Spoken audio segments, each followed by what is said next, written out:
สบายดีเนาะหลังจากทานสมัครมาแล้วเนาะมีบัญชีแล้วเนาะอยากเอาเงินเข้าแอปเพื่อไว้เติมเงินเนาะมันจะมีช่องทางการโอนเงินเข้าบริษัทดังนี้เนาะก็สมมุติว่าเนาะหนึ่งสมมุติว่าท่านจะโอนผ่าน BCL1 เนาะก็คือค่อยมีอ่าธนาคารการค้าต่างประเทศเนาะค่อยจะโอนทาง BCL1 เนาะเพื่อให้มันง่าย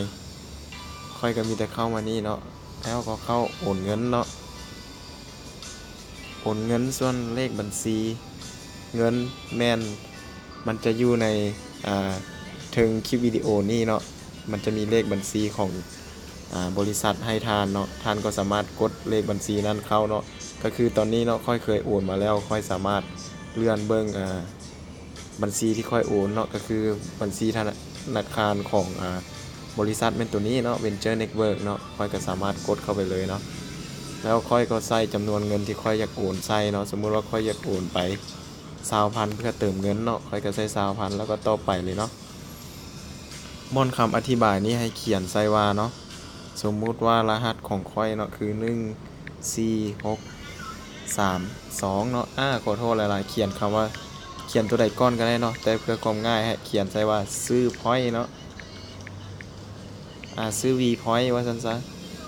ซื้อ V pointเนาะแล้วก็ตามด้วยรหัสของท่านแล้ว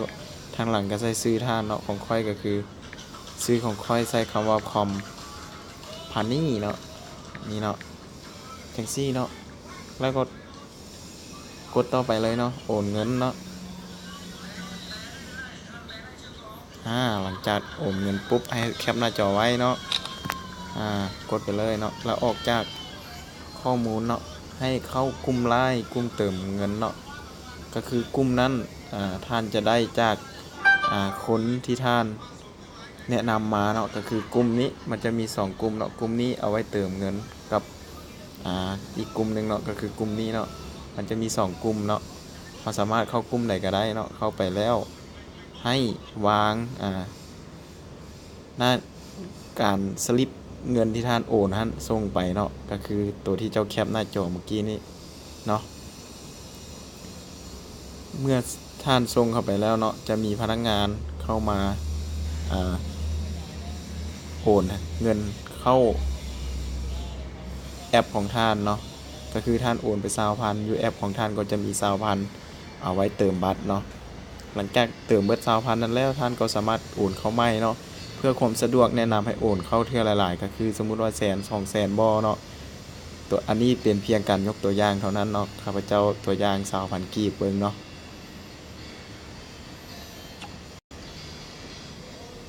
หลังจากค่อยส่งไปแล้วจะมีพนักงานเนาะของบริษัทเขียนคำว่าโอนแล้วเด้อแสดงว่าเราสามารถเข้าไปกดเช็คบัญชีเราได้เนาะสมมุติว่าค่อยจะเข้าไปเบิ่งบัญชีค่อยบัญชีค่อย14632เนาะแล้ว copy เนาะวางเข้าไปเลยนี่เนาะบัญชีค่อยจะมีเงินเพิ่มขึ้นมา20,000เนาะเพราะว่าบัญชีค่อยก่อนหน้านี้มี29,000เนาะก็มีแต่เท่านี้เนาะสำเร็จขอขอบใจ